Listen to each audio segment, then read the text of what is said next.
Bruce Friedman of Adult Site Broker, and welcome to Adult Site Broker Talk, where each week we interview one of the movers and shakers of the adult industry, and we give you a tip on buying and selling websites.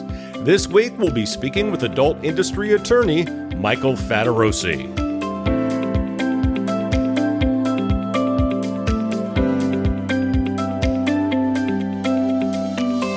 Adult Site Broker is proud to announce the launch of our new website at adultsitebroker.com. We've added some enhancements to the site, such as FAQs and a complete new platform. The look and feel of the new site are nice and up to date. The new site also has links to our marketplace and affiliate program.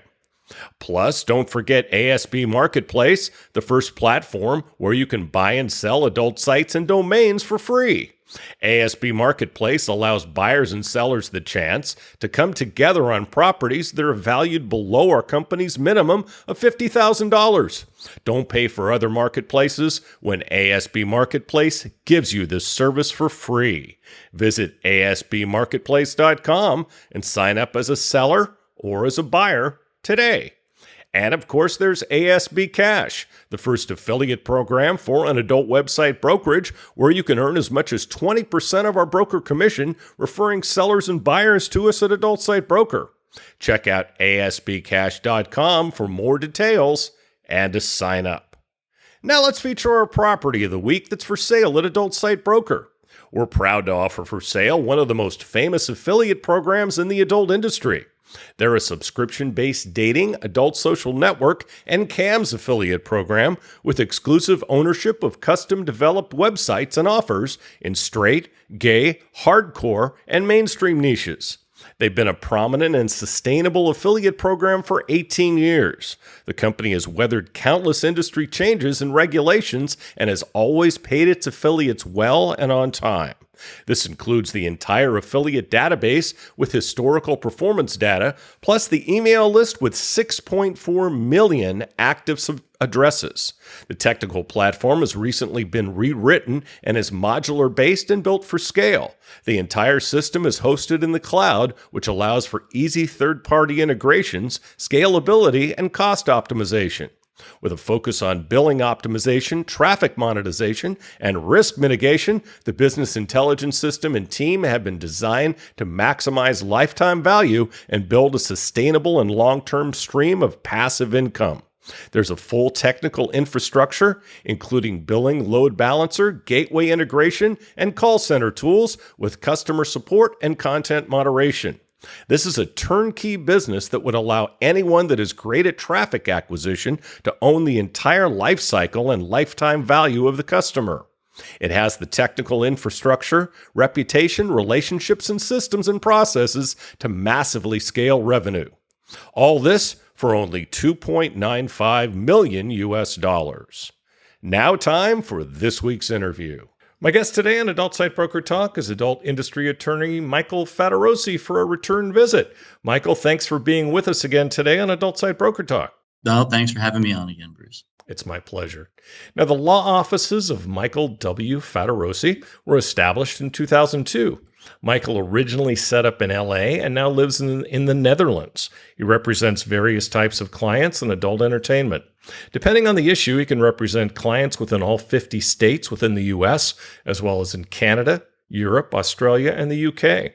Over 90% of his clients are companies and personalities in the adult industry. Michael's also known on social media as Porn Law. He's been a licensed California attorney since 1997 and has been representing companies in the adult entertainment industry since 2003. He's a graduate of the American University in Washington, D.C. and Whittier Law School in L.A., where he was a member of the Law Review. He's been a seminar speaker at numerous adult industry events. Michael also has written articles for XBiz World and XBiz Video, Adult Store Buyer Magazine, and has been quoted on Fox News, CNBC, TMZ, The Hollywood Reporter, Playboy Magazine, The Daily Beast, The Daily Dot, Adult Site Broker Talk, and other various media outlets.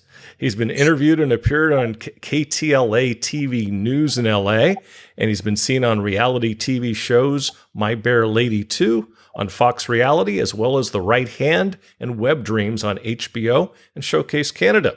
Lately, Michael has branched out into the export business. He exports wine, pasta sauce, pasta, olive oil, and marmalade to the U.S., and meats and hard cheeses in Europe. So, Michael, last time we discussed your food and wine manufacturing and export business. First, for those of our listeners who don't know what you're doing there, why don't you tell them a little bit about it? Well, I mean, I moved here. I moved to Rotterdam in the Netherlands 2 years ago, and I set up an export business to export various Italian, specialties and wines directly to the United States out of Italy. And I've got my own pasta and pasta sauce and olive oil label.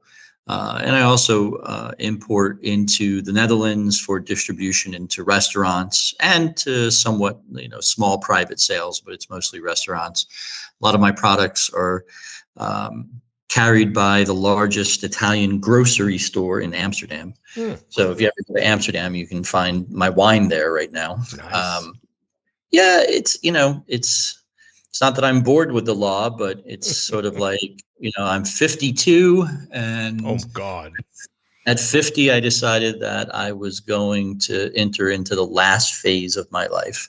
And I wanted to do something in addition to being a lawyer, something that I could enjoy during, I don't know if I'll ever be retired, but, as I kind of slow down my practice, if I can replace it with some other things, it would be interesting. And so now the plan is in another year, I'm probably going to move to Florence, Italy, and Wow. get an apartment in the city, and then maybe buy a country house outside Florence. That's sort of the plan right now. We're going to have to visit you, man. That sounds great. I'm inviting myself. Well, though, if you're in Italy, come by. I'll be there. We want to go back. We went in September of 2019 up to the wine growing region in the north. Piemonte. Yeah, God, I can never think of that. And oh my God, what a week! Went there after the Prague show, and best vacation I've ever had. My first time in Italy, not my wife's first time. She had been there once before, and God, I just had such an amazing time. Italy is such an amazing place. It really is. Yeah. If anybody, for those who are listening, it's a lot like California. It really matches. It's about California in size, and it's also like California climate. So in northern Italy, you've got the mountains. It's cooler weather. You've got some wine growing like you do in California up in Napa. And then as you move further south, you get into more of the Mediterranean climate, the warmer weather, the beaches. And then when you get all the way down to the very end of the boot, in an area called Puglia, you have white sandy beaches like you would find in Greece. Wow. On Mykonos in those areas. Yeah. That's one of the hidden gems of Italy that nobody really knows about, is the really southern beaches. They're just absolutely beautiful. First I've heard of it. Of it. Well, and as far as your wine and food business, I mean, that's a big passion of yours, like it is of mine. It is. I mean, it's something that I grew up with my father doing. So my father would make his own wine and would make his own pastas. He would actually make the dough and make pasta. And then he would also, he wouldn't grow his own olives. We didn't have like an olive orchard. But what he would do is whenever he made sauce, he would start the sauce with a blend of olive oils and basil and oregano and black pepper and red pepper. You're making and me garlic. hungry. And that was sort of the base to his sauce. So what I did is I took that and I turned it into a dipping sauce within a bottle. People love it. Okay. So Mike, next question is, when am I going to get some of this stuff out here in Thailand? I've never shipped to Asia. I have no idea, even if I can ship to Asia, I have no idea how much it would cost me to ship to Asia. It is definitely expensive to ship this stuff. Yeah, it is. That's sort of the downside of having this business. Yeah. Well, that's a downside of having the business, because people want the products, but when you factor in the cost of shipping, they don't want the products anymore, and that's the problem.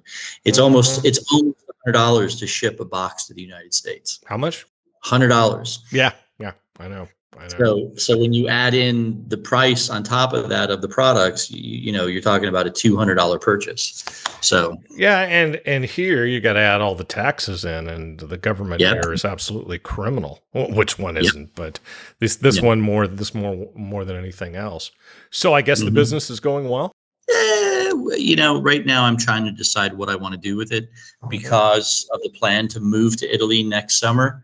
Do I want to continue it? Because I'm also thinking for a couple of years now, I wanted to get into the tour business in Italy. And, with COVID, I've not been able to do that. I was going to ask you about that. Yeah.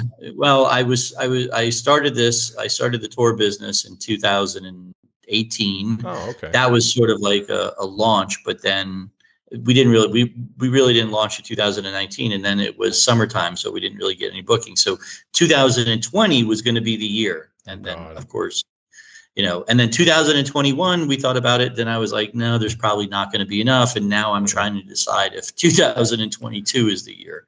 And with COVID, it's so difficult for people to travel. Like right now, I was supposed to have a friend come visit me in the Netherlands, and he had to back out because the Netherlands has imposed a 10-day quarantine on any Americans arriving, whether they're vaccinated or not. Anybody that comes in here, it's 15. We had to go through it. Yeah, I mean it's ridiculous, and we're fully vaccinated. Yeah, that's what the Netherlands said. They don't care if you're vaccinated or not. You have to do a 10-day quarantine and 2 tests to get out of quarantine. Yep. You can do one at 5 days and get out, or you can do one at 10 days and get out. So it's really hard to try to plan not a good time in the world right now to be in any travel related business, as far as I'm concerned. I don't think that's going to change. No, I don't see either. I don't see COVID going away completely. No, I don't either. I think COVID's going to be here for years. And and then what about the next pandemic? And if you read epidemiologists and what they have to say, this is just the first and probably not the worst. Well, I mean, it's not the first. Not the first, but first of a string, they think, is what I'm saying. I don't think that's going to happen. I hope not.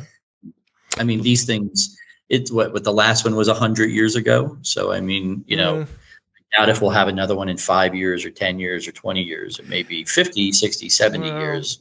It will happen again. If certain parts of the world continue to have the kind of relationship that they have with animals and eating animals that shouldn't be eaten. Okay, I'll say it, China. Then the next pandemic is not far off. It's inevitable. I'm still not convinced that this came from an animal. I really think this came from a leak in a lab. Well, sure, but it had to come from something originally, and it probably came from from a bat, exactly. Okay, well, this is just too perfect of a virus to come from the wild. Yeah, I guess you're right. So a lot's obviously been happening in our industry lately. MasterCard once again changed the rules. So, what's your take on that? Well, I mean, it's not something where they've changed the rules. What's happened, and this has been happening with billing companies for years, is that, we don't have governmental regulation. We don't have obscenity cases anymore, really. We don't have self-regulation. So almost the vast majority of regulation of content in the United States is being done by the credit card processors. It's true. And they've done this for years now. I don't know if you remember years ago, there were sites that specialized in sleeping, or sites where they put girls under hypnosis, and those were around for a little while. Like simulated rape. Well, it wasn't really rape, but it was more lack of consent. Right. It was more about, you are an attorney. Well, I mean, listen, it's that. Well, that's the problem that the credit card company had. Yeah. That's why they didn't call it rape content. They called it lack of consent content, because the viewer couldn't really determine that there was consent being made by the participants. And so the credit card company said, well, we're just not going to bill for that. And then all of a sudden, it went away. Right. And so, they've been regulating content like this for years. Yeah. So I don't really think what MasterCard is doing is, all that new. I think what MasterCard is doing for the first time is they're basically imposing the 2257 rules. They're saying, we're just going to make sure that everybody follows 2257 to some degree. It's not a perfect 2257, but they want to make sure that everybody has IDs, that everybody's age is checked, and that there is consent, and that there are model releases. Sure. And so, and that's kind of the problem with the platforms. What happened was as Pornhub started and the tube site started, and they moved outside the United States and basically thumbed their nose at the FBI. Yep. But the FBI, I was at a XBiz conference years ago. It's probably 13, 14, 15 years now. And we had an FBI agent. And literally the FBI agent said, well, if you're overseas, we could come inspect you, but we probably won't. And that was basically a green light for everybody to set up outside the United States. Right. And because the platforms were set up outside the United States and the tube sites, they didn't care about 2257 because they knew it would have never been enforced against them by the FBI or the Department of Justice. Right. So everybody that came after that, just said, oh, well, we don't need to do this because Pornhub's not doing it. RedTube's not doing it. This company's not doing it. So why should we do it? Yeah. And that's what allowed all of this uploader, user-generated content to tube sites and to other sites to happen, because nobody wants to give away or, post their personal information to porn sites. They just don't. Yeah. And so now with what happened with Pornhub, with the girls do porn and the allegations that there was child abuse material found on their site, MasterCard just did the logical thing and said, well, you know what, we're just not going to process for you unless you regulate yourself. And then nobody really regulated themselves. And then MasterCard goes, okay, well, since you won't regulate yourself, here are the new regulations from us.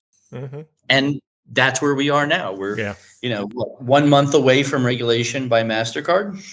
And part of the problem too is that we have content creators that are standing on the shoulders of giants, and they do not even realize it.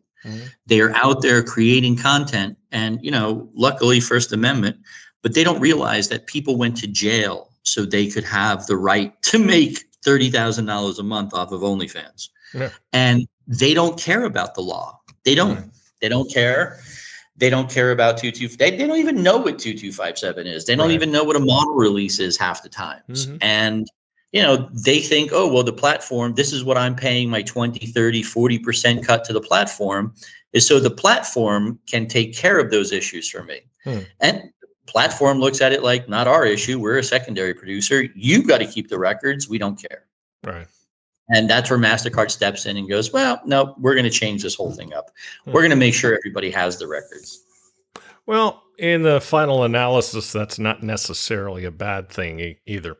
Listen, it's, it will keep child abuse material offline. Well, right. But if you talk to real free speech, and I'm not a free speech guy, meaning that I believe in free speech, but I'm not a constitutional attorney. Right. I'm not out there fighting these ivory tower lawsuits. But the free speech guys will go, well, this will, chill free speech because people won't want to upload their content because they have to give away their IDs. And, and are they correct? Absolutely, they're correct. It will chill free speech. But it's a balancing act, and that's what the courts do. They do this balancing act between a governmental interest and your right to speak freely. And right now, I think with the attacks that are happening on the industry, with how some of the major websites and platforms have been acting, that is tipping more towards, the government has an interest in keeping kids off of the internet from being naked. And it's a very hard argument to make against that. Of course. Now, that leads us very well into the whole OnlyFans fiasco. So we record here in September, and they've eliminated adult content, and now they reinstated it. So was Yeah. this was this just a big publicity stunt, or do you think performers need to find other options? Oh, absolutely. They need to find other options. There's no doubt about that. Mm-hmm. No, if this was a publicity stunt, OnlyFans should fire their PR people, because this was a ridiculous publicity stunt. I don't know why they did it. I wish I had an inside to OnlyFans. I've got ideas. Maybe they used it as a way to renegotiate with their banks. When the banks saw what the pushback was, maybe they were able to go back to the banks and reduce their rates. I don't know. Could be. Or maybe they used it just to be able to continue to process. Maybe the bank said, well, you can't have porn. And then they showed them the response and they're like, okay, fine, keep the porn. Or maybe they're going to quietly get rid of porn anyway. Yeah. I mean, they came out and made the announcement, but that doesn't mean that they don't have other ways to slowly close the porn accounts. Yeah. I mean, I'm sure OnlyFans is looking at Reddit right now and licking their chops. I don't know if you saw Reddit. They're trying to do an IPO, and they're trying to get an evaluation of the company for $15 billion. So Reddit is full of porn, and Reddit's going to get the IPO, even though it's full of porn, because it's like Twitter. Like, okay, there's porn on there, but it's not the majority of what the website is. Correct. And I think that's what was OnlyFans' goal. OnlyFans' goal was to get rid of a good amount of the porn, try to go more mainstream, and then to do an IPO for billions and billions of dollars. Yeah. So whatever would have been lost from the revenue generated by adults, it would have been more than made up in the amount of money that the owners would have made off of an IPO. Oh, yeah, definitely. Very well could be the case. So there seems to be a new fans or clips type site starting up every week lately. Kind of reminds me of the days when cams really started to take off. People are contacting my consulting business wanting to start clip and fan sites. So can all these people possibly make it in this space? No, none of them are going to make it in this space. None? None.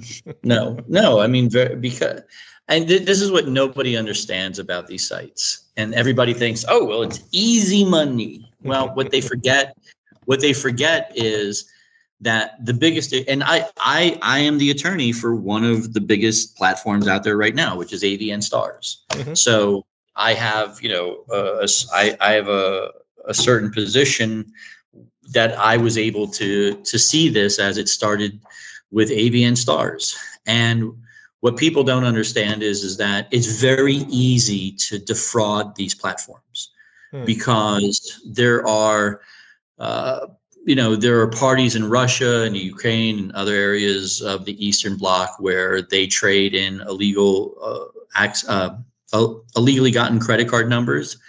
And so what they'll do is, somebody will open up a performer account, and then somebody will open up a fan account, and then they'll use the credit card to run $200, $300, $400, $500, $1,000 through the system. Right. And if the owner of the credit card doesn't really know that it's stolen, they can get several hundred to maybe even 1,000 or more through the credit card processing. And then what immediately happens is that because the performers want to get paid out so frequently, like daily, right? Daily. So the person who opens up the account, they just go ahead and take the money out and put it into a bank account. Right. And so then both the fan and both the performer close their accounts on that platform. And then by the time the platform gets noticed that it was a chargeback on a stolen credit card, it could be 30 or 60 days. And those people are long gone with the money. So the platform eats it. And so the platform eats it. How prevalent is this, Mike? Extremely. Ooh. Extremely prevalent.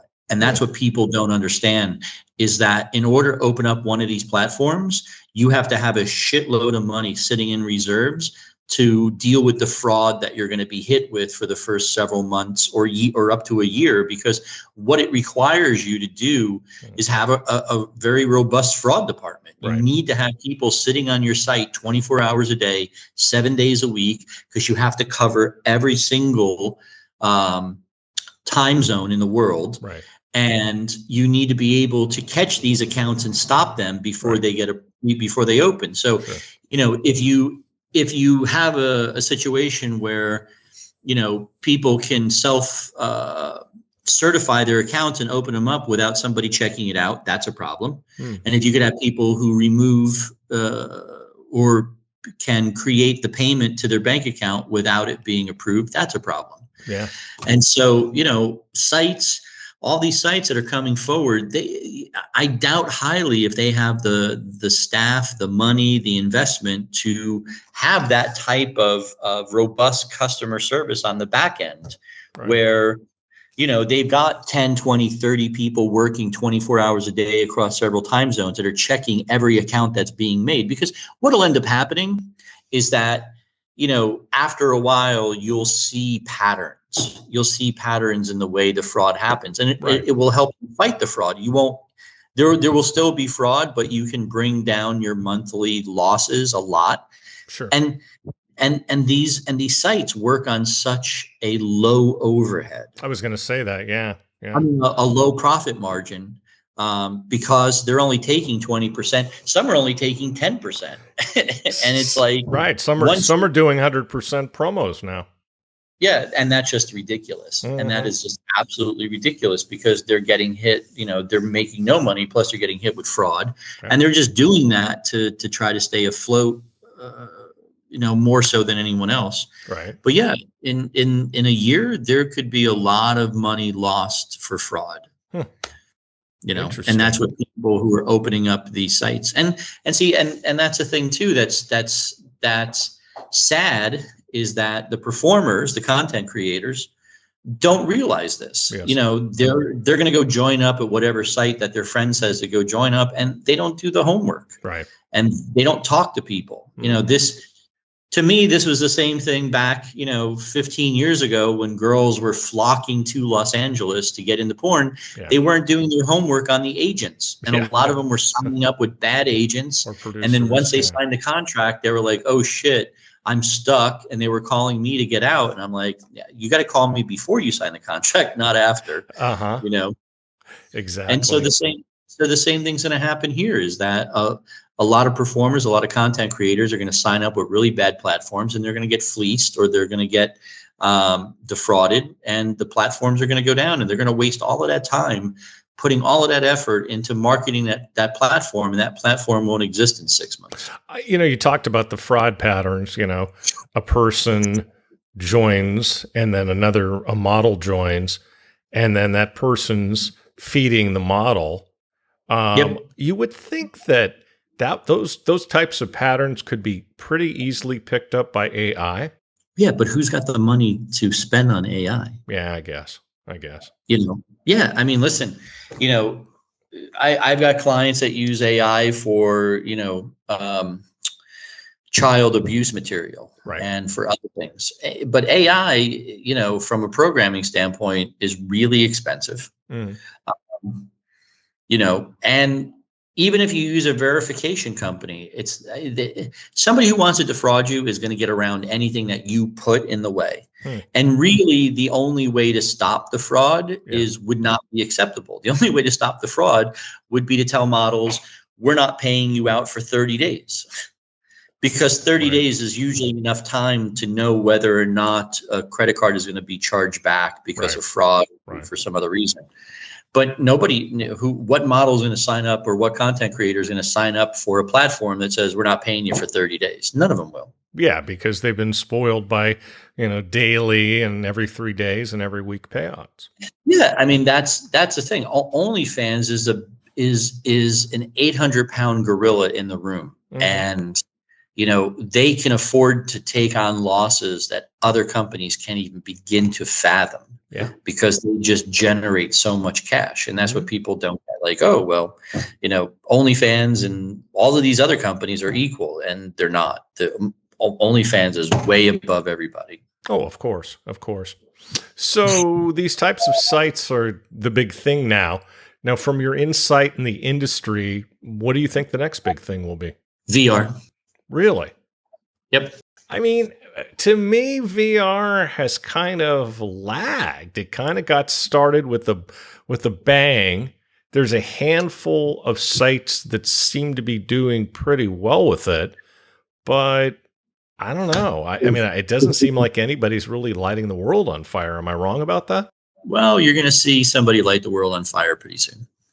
Oh, he knows of somebody. Okay. Well, I'm part owner in a company that's doing that. Okay, very good. Very good. Yeah. What we haven't seen in adult is mainstream VR technology and augmented reality technology. Yeah, right. Yeah. So, I mean, what we see as VR in adult really isn't VR. It's just a cool way of shooting some video to make it feel like you're there. Yeah. But when you start talking about real VR and you're talking about motion capture. What's the difference between real VR and what most adult companies do? You ever watch Westworld? No. No? Okay. Well, have you ever looked at some really high-end VR games? I have not. No, sorry. Yeah. It's hard to describe because what you can do with mainstream VR and that level of technology is amazing compared to what is done in adult. Yeah. I mean, a lot of times what people are shooting in adult are just POV scenes with two cameras to give a sort of a binocular view of the action. Right. But when your VR is coded VR, it can't be stolen.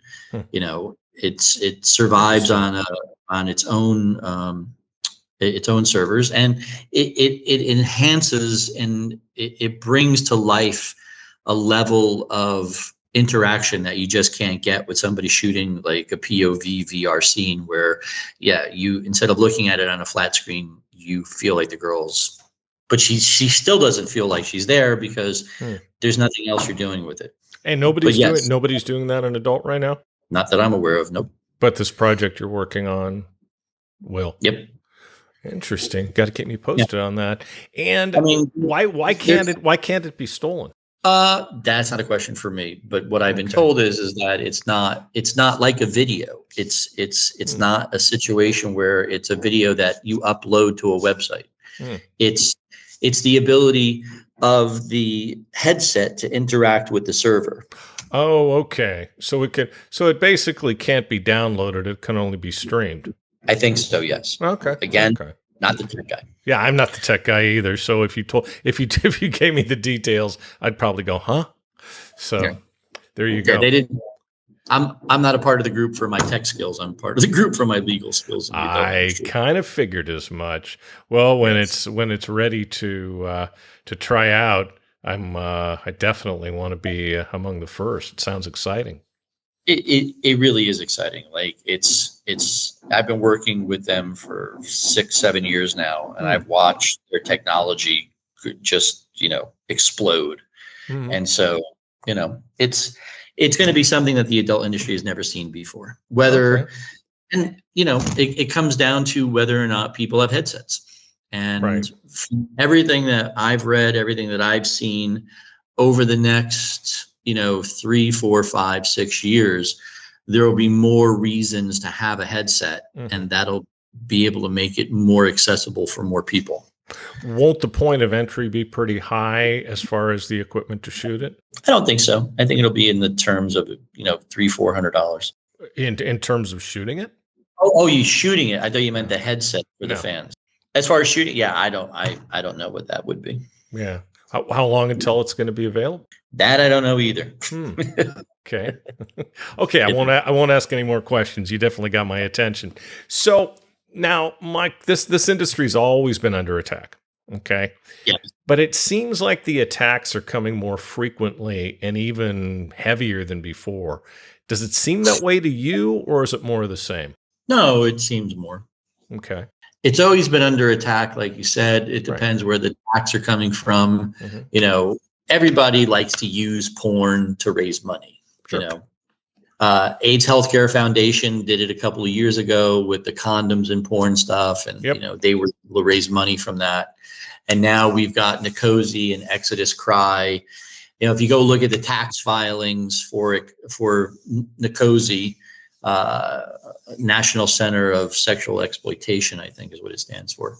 If you go look at the tax filings, every year for the last 4 years, since they've been really attacking the adult industry, their contributions that they've taken in have doubled to tripled.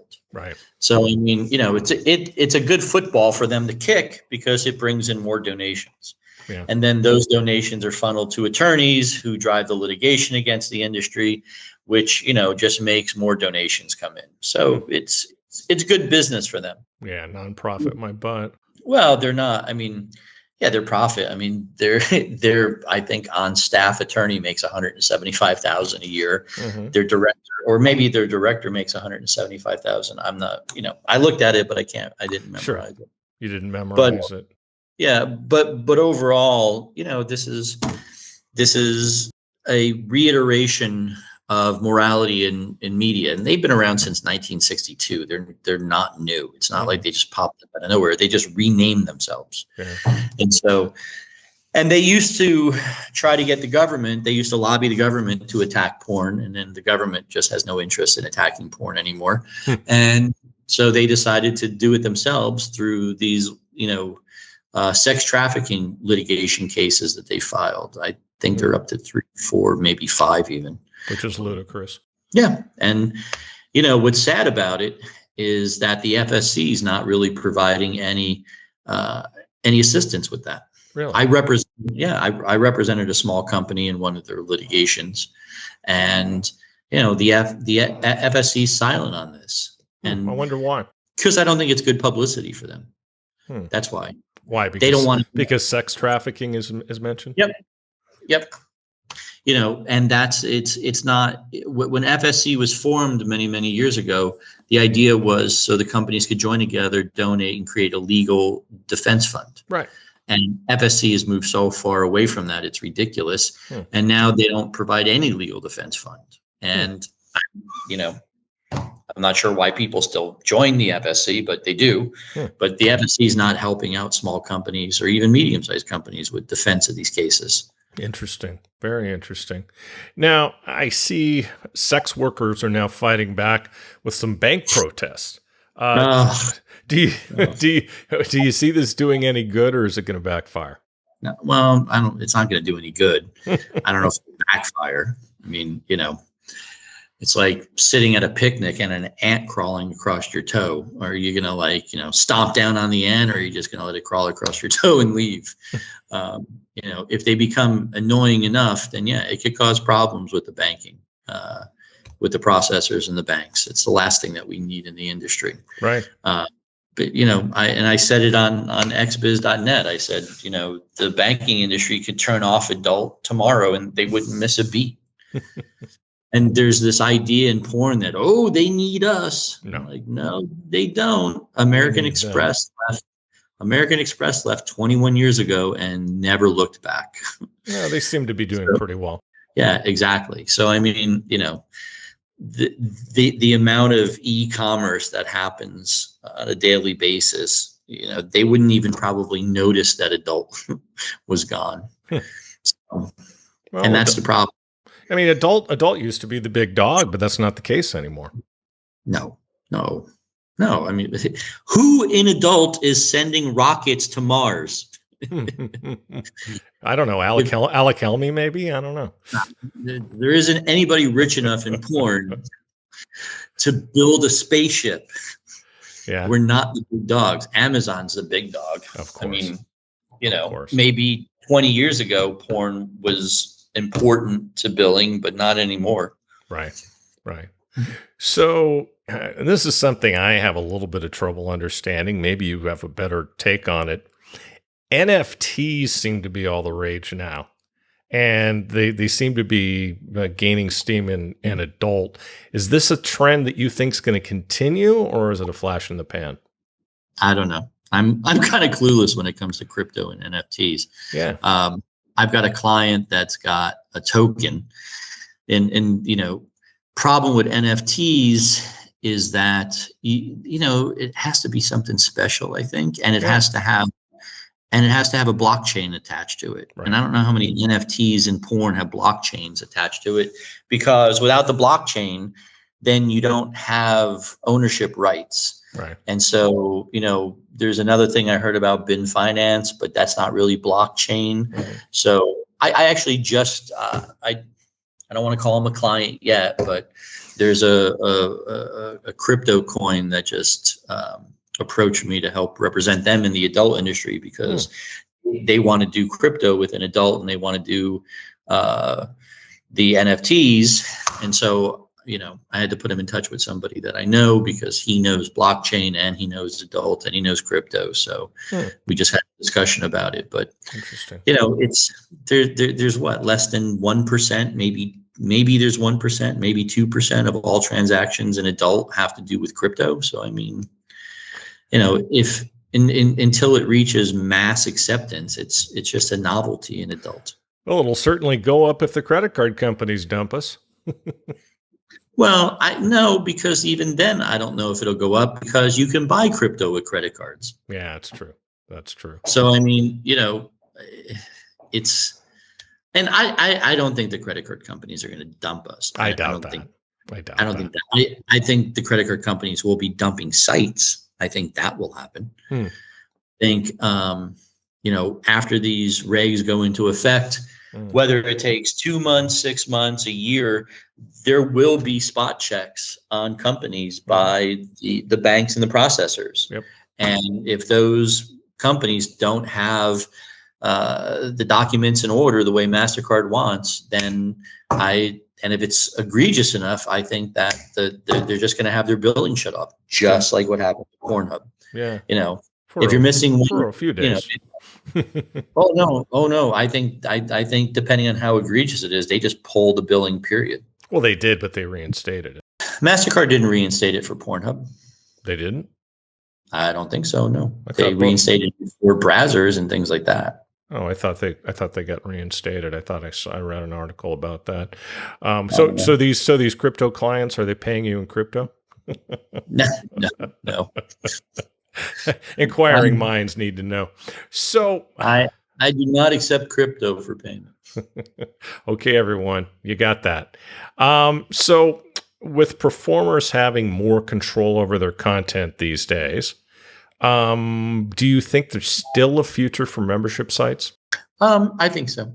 It's tough, because my heart is always in membership sites, because some of my earliest clients, and still my friends, certain clients that I have run those sites, have those sites. Platforms have created a different customer. And what happens is, when this all comes crashing down, because it's going to come crashing down, when guys start to realize that they're not talking to their favorite porn star, when they realize that, Susie Big Tits isn't awake at 4 a.m. discussing your problems, and you're, probably tipping either somebody in her family, her boyfriend, her husband, or maybe you're tipping a customer service rep working out of a call center. Right. When guys start to realize, when guys realize that. No worries. Can you hear that? I can. Yeah, that's our air raid sirens. Do you need to go? No. No, but it's amazing, because here in Rotterdam, the reason why Rotterdam's all new and it doesn't look like Amsterdam is because the Nazis burnt it to the ground with a firebomb campaign. Oh, lovely. And our dammers never forgot that, and they still do these, air raid tests once a month. I think it's charming. No, go ahead with what you were saying. and so, God, what was I saying? Where was I? We were talking about membership sites, and still a place for membership sites, and Susie Big Tits talking to a customer service rep somewhere. Yeah, when these guys realize that they're not talking to their favorite porn star, what are they going to do? Are they going to realize? Do you think they're really going to realize that? I do. They have to. At some point, they have to. How? someone's going to do a story about it. There's going to be some angry call center person who gets fired, and they're going to call Daily Beast or one of these other ones, and like, I pretended to be Susie Big Tits for 4 months online. Yeah. And none of the guys knew. I think that's what's going to happen. Yeah. I think someone, a disgruntled employee is going to do it. And then when people realize that, when they realize that their favorite porn star isn't sitting around at 2 o'clock in the morning, 4 o'clock in the morning talking to them. No, don't get me wrong. There are some that do. There are definitely some that do. Yeah. I know my ex used to, spend a tremendous amount of time talking to her fans. Yeah. And so there are still a lot of performers, content creators that are honest with their members, and they are on there and they are speaking with them. But there are a tremendous amount that are not. Right. And so when that happens, I think it all comes crashing down. And now the tube sites are kind of, neutered because of the MasterCard situation. And when people realize that all of these fan sites are, basically, what I think you and I are old enough to remember are the pictures of really hot girls on phone sex lines. Oh, yeah. Wait, are you telling me that wasn't her? Exactly. And so guys were like, okay, well, I know she's not the girl in the picture, but she's got a sexy voice, so it's okay. There you go. And I think guys were okay with that because whoever did the phone sex, they could count on it at least being a woman. Right. Okay. And they could count on that woman having a sexy voice, and they could, suspend their disbelief that this was this was the woman in the picture. Right. But when it comes to stuff like OnlyFans, where a lot of the messaging is through text, you could be talking to a guy. Right. You could be talking to the boyfriend. You could be talking to a gay guy if you're a dude. Look, you and I both know of very large companies that do, what do they call it? Moderation for dating sites. And I'm sure they're doing it for these types of sites too. Yeah. And the problem with it is that the FTC went after the dating sites and fined a bunch of them. I'm waiting for the FTC to go after these types of sites. I'm sure it won't be long. Well, and that's the thing though, but do the sites know what's going on? Yeah, but do the sites care if they get slapped on the wrist by the FTC? I mean, do you think they stop doing it at that point? I'm not an FTC lawyer, so I don't know what level the fines are. I've seen FTC sites sue dating companies and win for millions. Oh, really? I don't know if that would go up to tens of millions or hundreds of millions on something like an OnlyFans thing. But yeah, I mean, if it's a few $1 million, OnlyFans makes that in the morning before noon. Right. So it probably wouldn't be a deterrent. But I think what would end up happening is, like I said, guys would go, well, I can't trust this, Or you know what? Maybe they're just so desperate that they do. I mean, I literally just had a fan contact me and asked me if I knew a certain porn star, and I said, why? Oh, I've had that happen. And he said, well, because she's trying to get out of porn, but she owes somebody $20,000 or $10,000. I forgot how much. And she's in love with him and she wants to come join him, but she needs this money to pay off her pimp. And until he gets paid off, she's in part of sexual servitude. That sounds like the bar girls in Pattaya. Yeah. for lesser amounts of money, of course. And he told me who it was, and I know who the porn star is, and I know that's not the case. And then I said, how do you know it's her? And so he showed me a picture of her passport. I don't know what her real name is, so I couldn't tell if the real name is fake, but I can tell you that it looks real. It absolutely looks real. It looks real to the point of where whoever photoshopped the picture, except they used one of her porn pictures for the picture for the passport. Oh no. So she's like got all makeup done and everything. And I'm like, this is probably like a Nigerian scammer, right? Yeah, exactly. So now he's like, can you ask her? And I'm like, yeah, I'll ask her. But I can guarantee you that that's not her. Don't send any money. And so, yeah, there's a bunch of OnlyFans content creators that I represent who have these accounts that are out there scamming guys. Right. And guys believe it. Yeah. I mean, guys believe it. Right. And so that's the sad part. Guys are dumb. They're just dumb. Yes, we are. We all of a sudden we were born that way. We were born that way. Unless you've been an adult as long as we have, then you get a little more streetwise. Well, we call it the pink cloud. Did anybody ever tell you that? No, I haven't heard that. When I first got into porn, I don't know, was 18 years ago. I remember I started dating a girl after my first marriage ended, and I was crazy about her. And I represented one of the agents in the industry at the time, and he came up to me. He's like, "Dude, don't get lost in the pink cloud." I said, "What?" He's like, "Yep, this is what happens when you start dating porn stars and you start dating sex workers. You get into this pink cloud mentality where like you're just in a fog." Yep. And he was right. I was in a total fog. So I can see how these guys get into these pink clouds where they believe that this porn star or this content creator or this performer needs the money to save them from this guy that owns them, or their mother needs an operation or whatever. Yeah, whatever. Well, Michael, it's really been a blast as always, and I once again I hope we get a chance to do part 3 soon. I'd like to thank you for being our guest today once again on Adult Site Broker Talk. Thank you, Bruce. Thank you for having me back. Let me know when you want me for number 3. You got it. My broker tip today is part 7 of what to do to make your site more valuable for when you decide to sell it later. Let's talk about some of the factors that influence the sale price of a website. Number 1 is always profit. It will be a multiple of the profit, and that multiple is based on whether the profit is trending up or down and how fast it's trending up or down. I've seen valuations as much as 5 times, although that's very rare. Normally, it's in the 2.5 to 4 times area. I've also seen valuations of 1 time if the profit is taking a nosedive. If a site hasn't been monetized, then it's all about the amount and the quality of the traffic. If a sale is based on traffic, it will be a multiple of what the traffic would sell for on the open market. What are the sources of traffic? Direct traffic, search engine traffic, and review traffic are the most valuable. Tube traffic is the least valuable.